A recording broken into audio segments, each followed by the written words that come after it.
registered engineer of electrical engineering, but with a strong bias in telecommunications. I've had an opportunity to teach at the university, and when I stand here, I can see some of the faces familiar to me. Those who have gone through my hands. So I'm a member of parliament representing Shirley County, Nankyejwe district, and I'm privileged to serve on the ICT committee. My second term, and the entire last term of parliament, then parliament, I was a member of the ICT committee.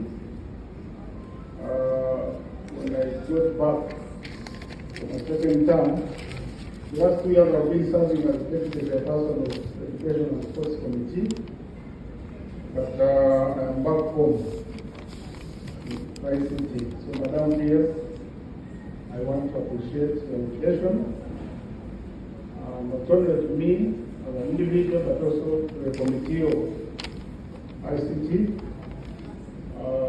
Apologies from the chairperson and the deputy chairperson.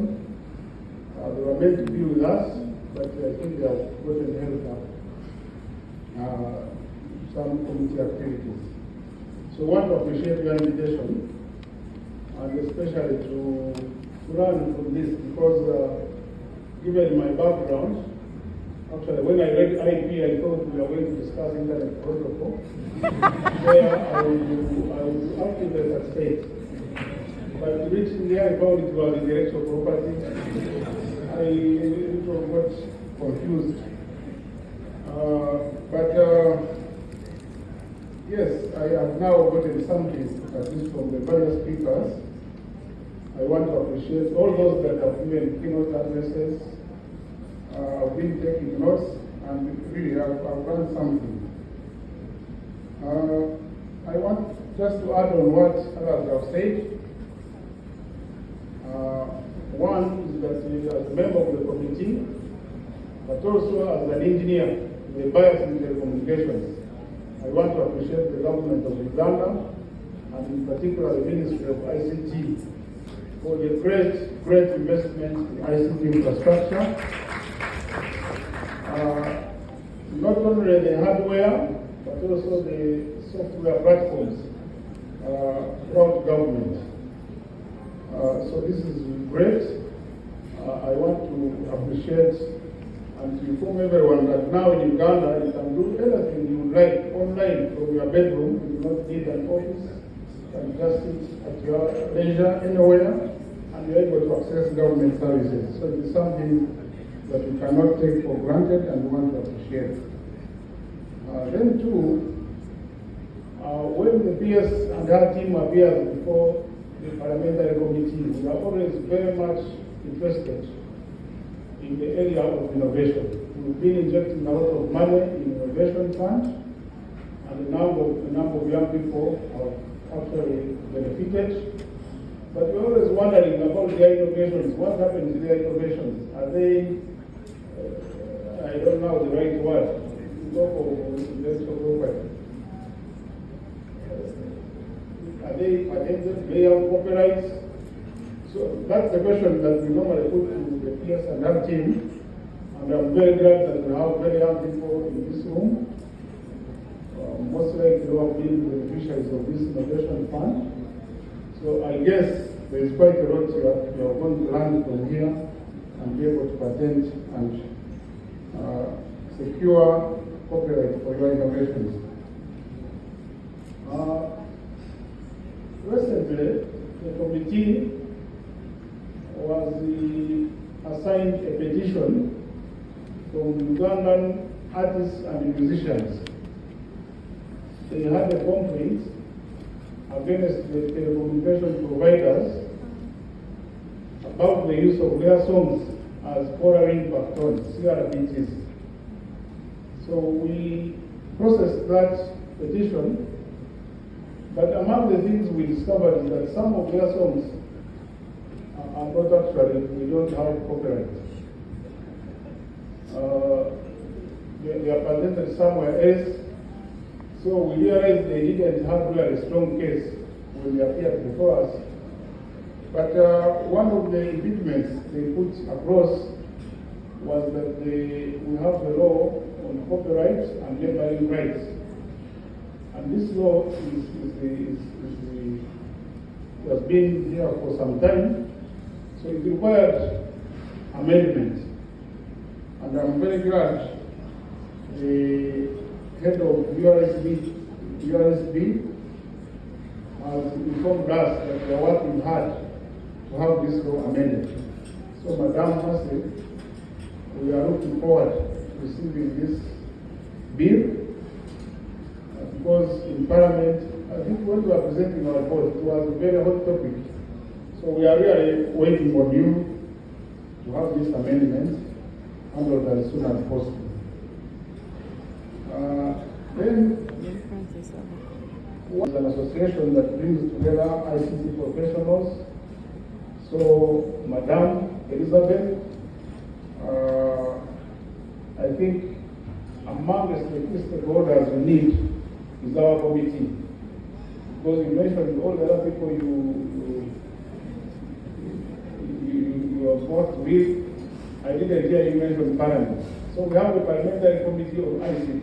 So if you are a national ICT association, I want to believe that we are serious stakeholders that need to interact with as we push the agenda. So maybe as I conclude, I thought this was supposed to be a generic discussion, but people who are coming here, they want to skew it to women. Everybody is talking about women. So it is true, I agree with you, but I also want to encourage the gentlemen who are here that let us not leave this for women. If you have innovations you have done, you have made, let us follow through the process and have them invested so that we benefit from our innovations. Having said that, I want to take back my seat and continue learning. But in ICT, I think when you talk of women, we are blessed. Maybe why they have even chosen me to come and speak is because the women have dominated this area. And there's another woman who is about to come. You have had the person heading the innovations hub. Is a woman, a wonderful woman. And thanks for being welcoming. I was at the center, you welcomed me so well, you made me feel comfortable, so I want to appreciate you. So I want to encourage women to really take this seriously. Now that you have heard that there is a need to encourage you, I also want to add my voice to encourage you to ensure that your innovations are registered. And I was joking with the PS when Elizabeth was presenting, she picked out a few women who have innovated, who have innovated. So I was telling her that if those are the only women innovators, then it means everything else that has been made was invented by men. But I think it's because she didn't have enough time to get her through all the women who have at least started something. I'm very sure women have made a very tremendous contribution to the well-being of society. I want to thank you, and once again I want to appreciate the Ministry for inviting Parliament to be part of this, and to invite me specifically. I want to appreciate you, PS. Thank you so much. Speak about harnessing intellectual property in the digital era to advance equality. And like many speakers have expressed their opinions using different perspectives, I would like to express my opinion.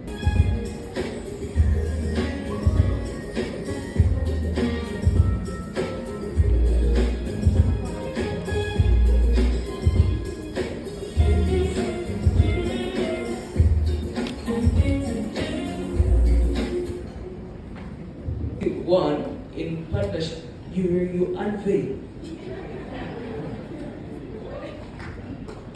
Okay, 3, 2, 1, 0.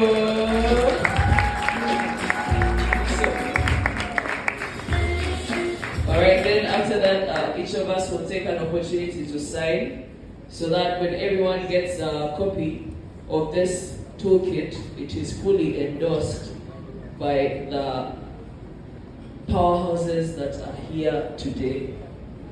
Did you give us some music? People are signing very important documents.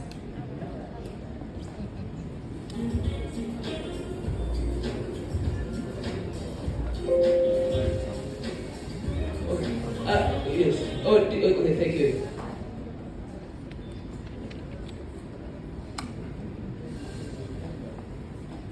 All right, thank you very much, Honorable Muhammad Seriko. There we go. Thank you. DJ, please play some music. Okay.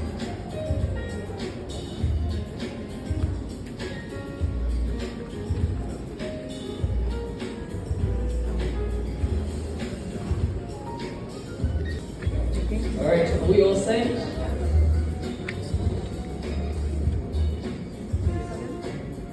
For IP. Okay, so now we're going to take a group picture.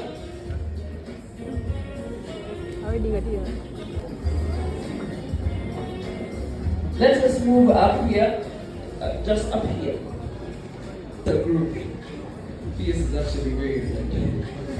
Let us have our panelists, the people who presented today, just up here. Organizing committee, Shirley, Paul, Purity, innovators, exhibitors. The exhibitors are out of Uzazi. Yes. Our partners from KTA, from ICTAU, from the Youth for Tax Justice Network, World Learning. Okay, so 3, 2, 1. 3, 2, 1, say IP. Awesome. Okay, thank you very much. A round of applause for everyone here. It's a magical moment. Okay, so without further ado, we are going to get into the panel. I mentioned to you, keynotes are more than just a waving of words. They are specific calls to action. And what we'd like really is for government to work with us to ensure that we have IP policies that institutions have.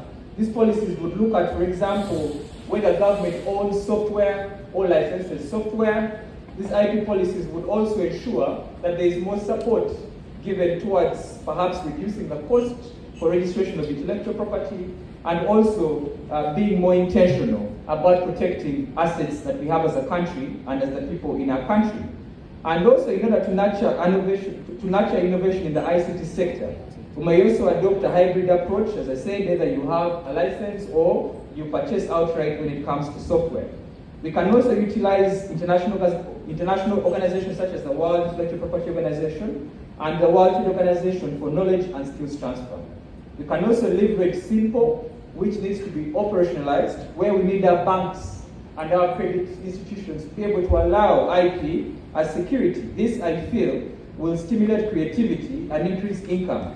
And away from that, of course, is also opportunity to sensitize Ugandans about IP and its opportunities in the 4IR.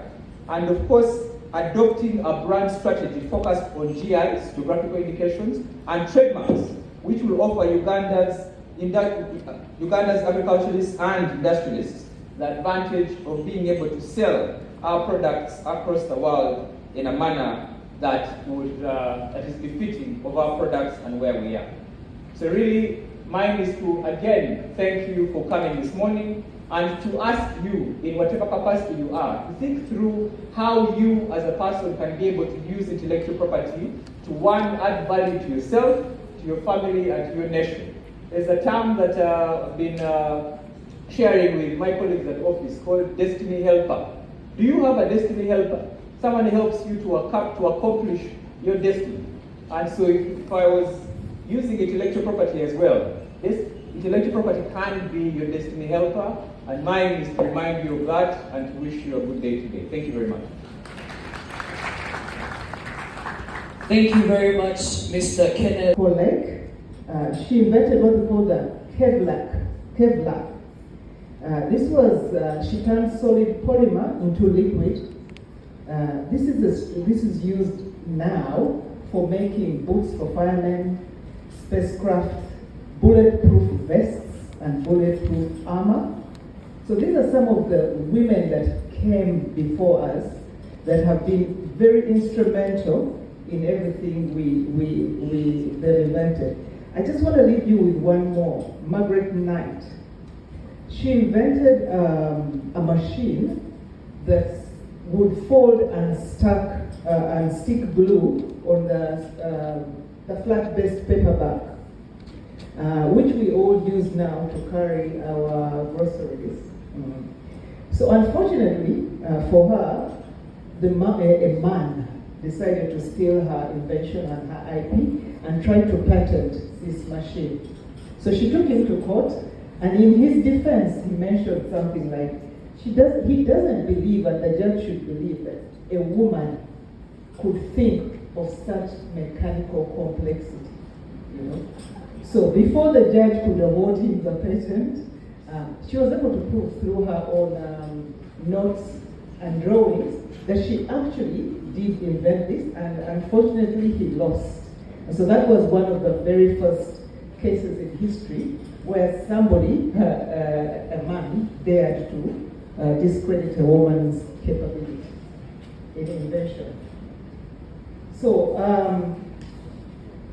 so those are women that came before us, and there's a lot of them here among us that are coming after us, and even some that are exhibiting some of their inventions in the lobby. So please take some time to meet with them. So as an association, we are committed to socializing us because and as our rights, because it is a cornerstone for a more equitable and progressive future. Thank you very much.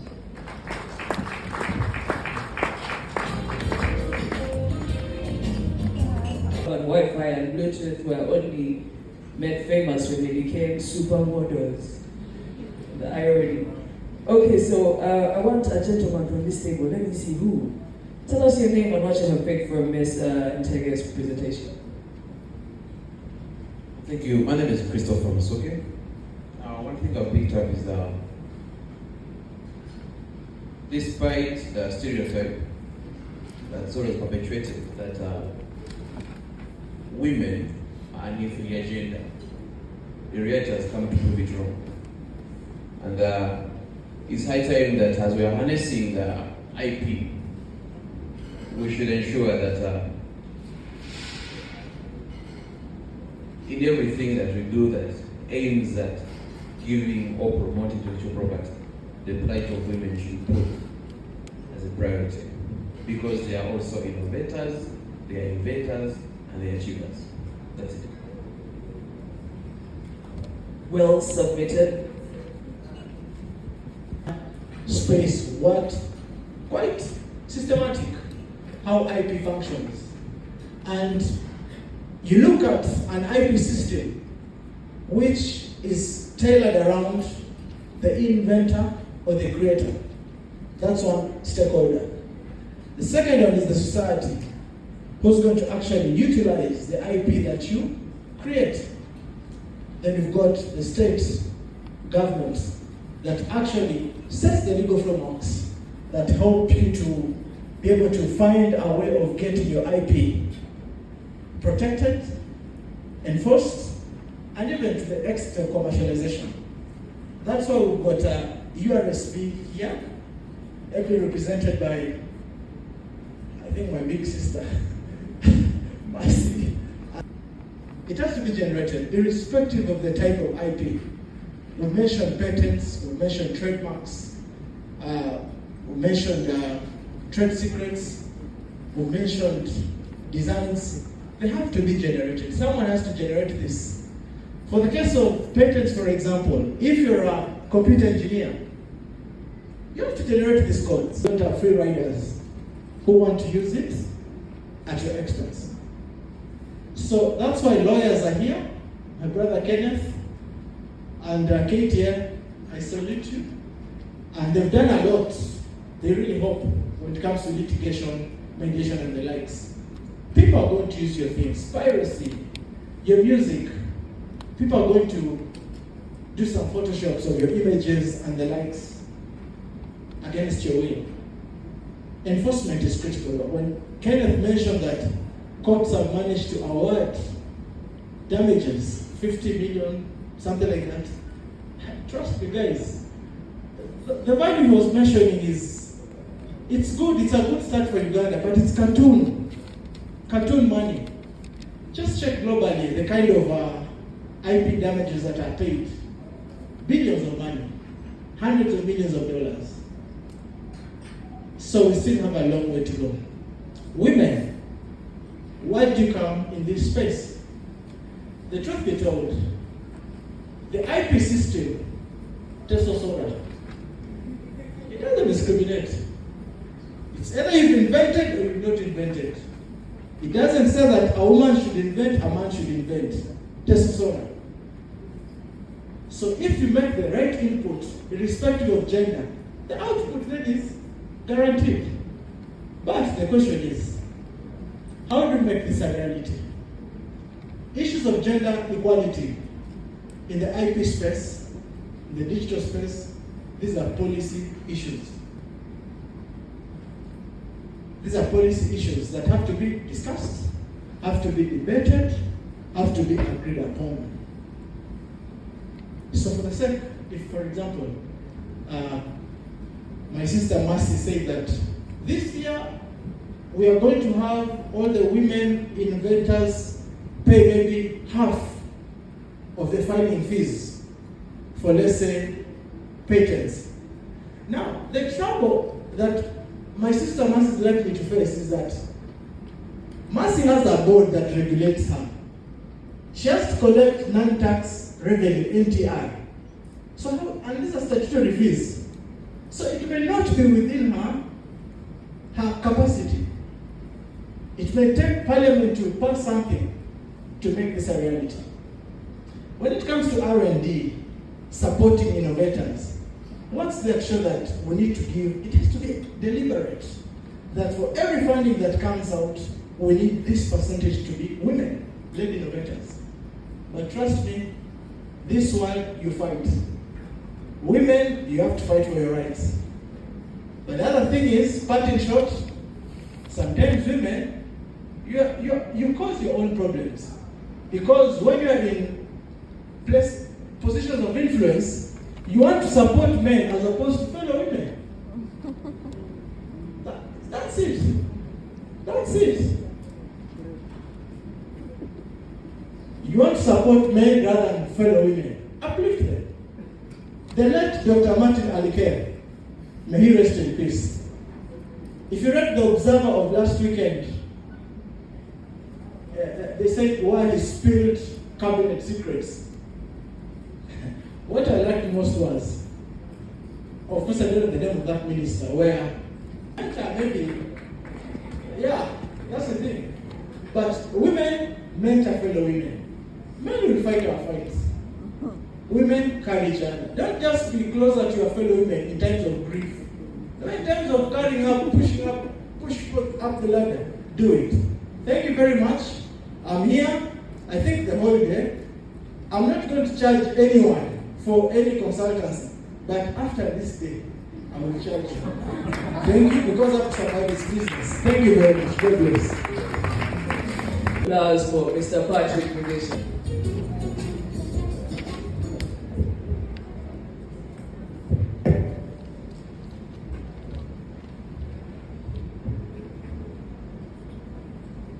Good morning to you all. It's a chilly morning for me. I don't know how it is. Cheers. I recognize the presence of my sister, the Permanent Secretary of the Ministry of ICT and National Guidance, and honorable members of Parliament, the government representatives, and the private sector. I think I will still maintain the protocol that was already given. I am pleased to be here to speak about a subject that is registered at my heart, and I recognize the previous speakers, Kenneth, my colleague in legal practice, Madam Chege, and Patrick. Good to see you after a very long time. You're still amazing. Yes, I came with my team from Uganda Registration Services Bureau. Please stand up for recognition because I value the work you do. These are experts in intellectual property. And Dennis, you decided to sit with other people, but Dennis is our head of PR. Thank you very much, my colleagues. I was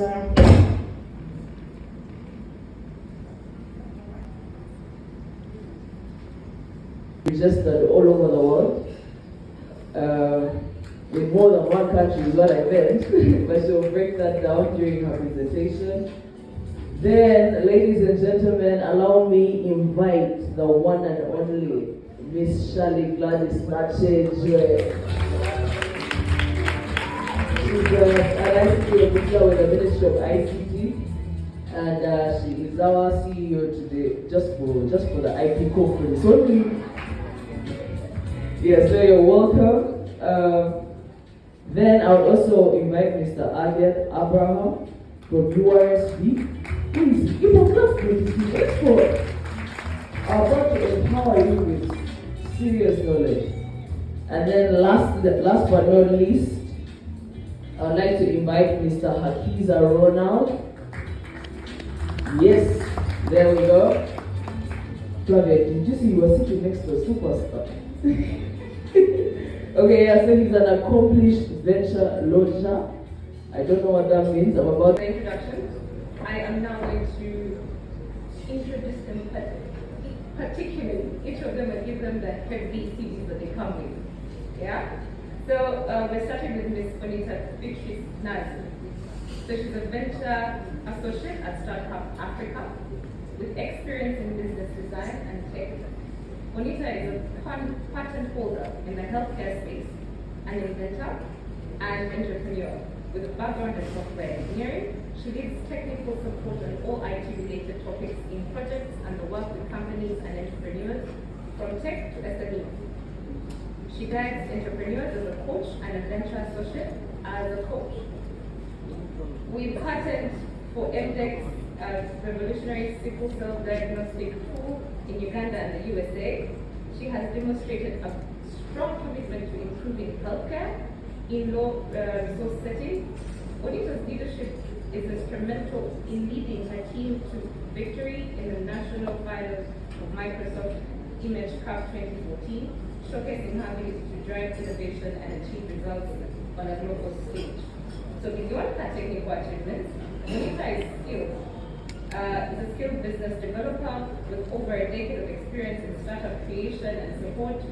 She founded Africa Tech, a group focused on leveraging technology to enhance healthcare accessibility, and has a successful healthy food business promoting wellness. Bonita's impact extends to mentoring young women in STEM, making her a standout figure in health tech innovation. You guys, please, this is Bonita and she's here to teach. The most famous Shirley in the room. Shirley Gladys Nankyejwe is a senior ICT officer and IT management specialist at Ministry of ICT and National Guidance in Uganda. She's an alumna of the Young African Leadership Initiative program and the alumni thematic international exchange seminar, focusing on women's leadership in STEM. Shirley is dedicated to advancing gender diversity in STEM and has over 10 years experience in leadership development and gender equality advocacy. Renowned for her innovation-driven approach and expertise in leveraging intellectual property to bolster competitiveness in the ICT sector, Shirley guides young innovators to safeguard their IP assets related to ICT-based solutions.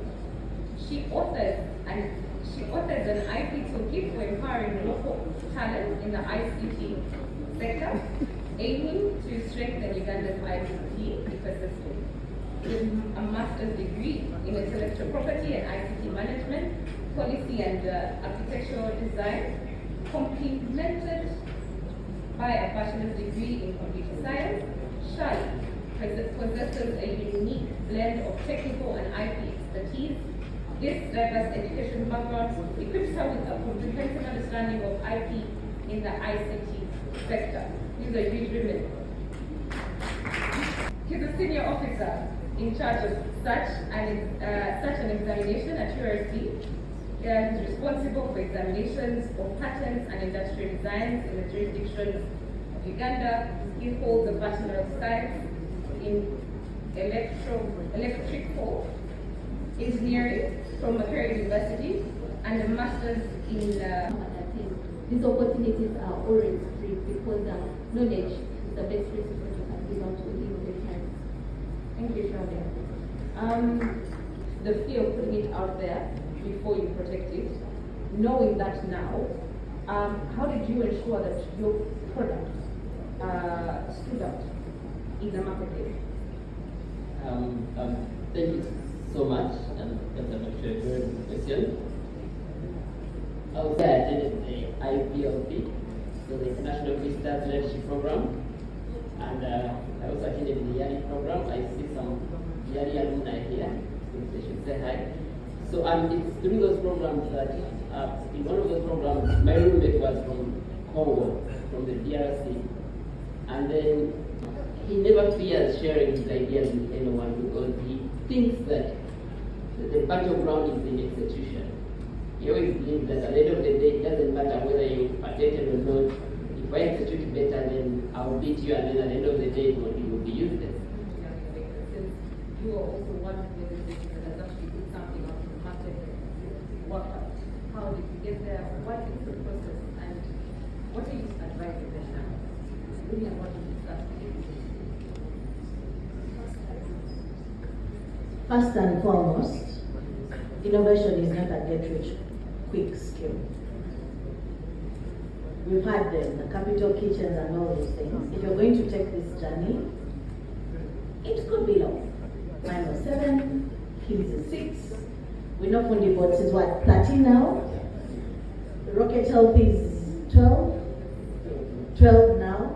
So if you're looking at that quick fix, then this journey is not for you. Then 2, be open to learning. And it's extremely important to learn to deal with failure early. Because in this journey, you will fail a lot. By yourself, you make mistakes. The people around you will help you make mistakes. Your family will tell you that, get a job. Get a job, this thing, you can always build it later. But you see, there is power in time. I'm sure that if I applied for that patent today, I wouldn't get it. Because now there's so many people building what I was trying to build. But 10 years, it was important. So there's power in time. And one of my mentors told me there's no such thing as luck. It is opportunity meeting the prepared. What are you doing to prepare yourself for when that stroke of luck strikes? I usually give this example. If you got an opportunity to go to Italy tomorrow and you don't have a passport, will you go? But everything was sorted. They're telling you, no, just take your passport to the embassy, you take it tomorrow, then you get your flight. So, as a young innovator, what are you doing now that will put you at an advantage in 2 years, in 5 years, and all that? The work I'm doing now is may not be directly related to software engineering, what I studied. But the experiences I went through is what is putting me at an advantage now. We got that patent after building for 5 years. Does that make sense? So what are you doing now that when some weird random opportunity collides with you, is going to put you at an advantage. Number two, invest in yourself. Keep on learning. Keep on learning. I always talk about my knowledge junkie. There are things I know that I'm like, okay, maybe why did I pick that? But I'm always hungry for knowledge. You never know when you're going to get this.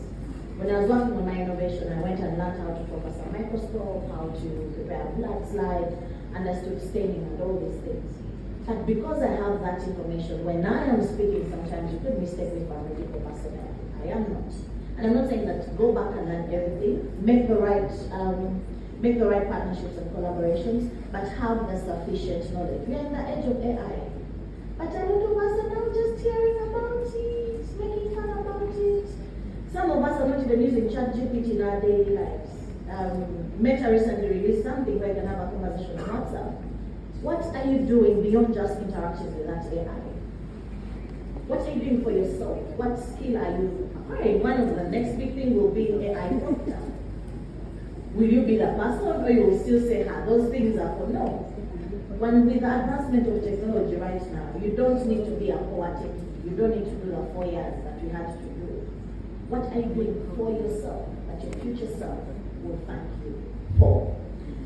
Lastly is, it's okay to fail, but don't stay down. And from that, thanks to the advancement of technology, thanks to all the mistakes I made, right now we are back. What are we building? We realize that there's all this medical image data lying around, but people are not making sense out of it. So we're back in the game. And what are we building? We are trying to build, we are still in the research and development process of building a platform where we can have all this data, where first and foremost researchers, academics are able to upload and share medical image data. We'll do the right data protection and stuff. Why this? Because when I was starting out and needed images to train my algorithm, I went to the biggest sickle cell research center in Chicago, and they still didn't have data to avail me with to develop my algorithm. That's why I had to go into data collection, which I didn't do right. So now we don't want other people innovating in the healthcare space to go through the same trouble. And while we're doing that, how do we intend to make money? We want people to be able to share, we want people to be able to do collaboration. How are you able, different doctors across continents, how are they able to give inputs in an image in real time? We believe that this will make it very easy to diagnose complicated cases. But we also want to, if you have this data set and you want to make sense of it, you can pay to have it uploaded on a platform so that we run the annotation for you. We help you figure out all these complicated things and then you just focus on getting your results. Also, we look at playing around with the power of AI. AI is going to change this world, and if you're not trendy, you're going to become defunct. Yes. So we believe that you are going to step to be able to build a tool that diagnoses and interprets data accurately and in a very timely manner. Thank you so much. I want to thank each and every panelist that's here, from the ministry, from URSD, and the individuals that have actually had their innovations protected and they're out there on the market. Thank you for your advice and guidance. I hope we have taken notes. I hope we can reach out to them in case you need any more advice. They're very, very available. And also, please